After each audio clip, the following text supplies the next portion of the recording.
The death of Queen Elizabeth II has been announced, bringing to an end the longest reign of any British monarch. Born on April 21st, 1926, the princess had never expected to ascend to the throne. But after her uncle, King Edward VIII, abdicated in 1936, the crown passed to her father, George VI. My whole life, whether it be long or short, shall be devoted to your service and to the service of our great imperial family to which we all belong. Tragic news. She was just 25 when she became Queen Elizabeth II in 1952 on the death of her father. And following were the heavily veiled, grieving figures. She was crowned the next year at Westminster Abbey. Winston Churchill was the first of her 15 prime ministers, and during her 70-year reign, there were 14 US presidents. The young Queen Elizabeth spent much of the early years saying farewell to the British Empire amassed by her forebears from Kenya to Hong Kong to Barbados. However, she remained the monarch of 15 countries and head of the Commonwealth. Her own personal union to Prince Philip stayed solid for 74 years until his death in April 2021. The couple had 4 children, beginning with Charles, who was born in 1948 and who now succeeds her to the throne. The Queen's life became one of public duty, attending thousands of official engagements across the globe. She was loved and respected by many. Millions turned out to celebrate her 70th year on the throne in June 2022. The Queen herself had to step back from some of the partying due to recurring health problems.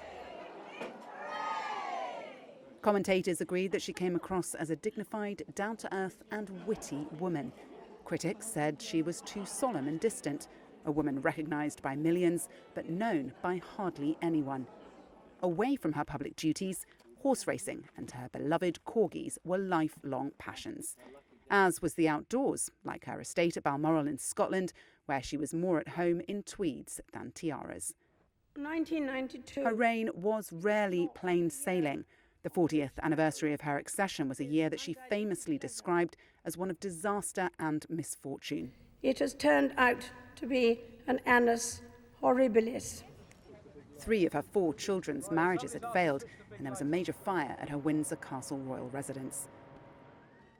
The death of Charles's ex-wife, Princess Diana, in 1997 was even more harmful to the family's public prestige.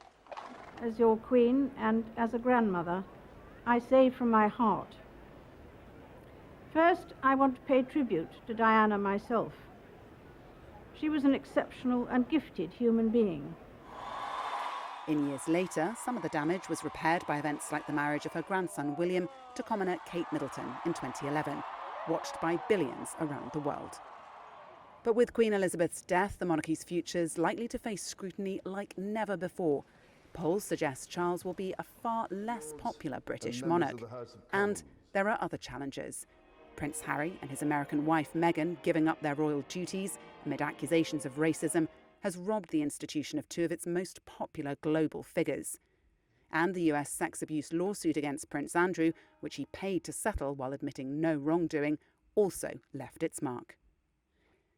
The death of Britain's Queen Elizabeth finally hands on the duties and heavy responsibility of the monarchy, a task to which she devoted her own life to maintain its popularity in the face of seismic political, social and cultural change.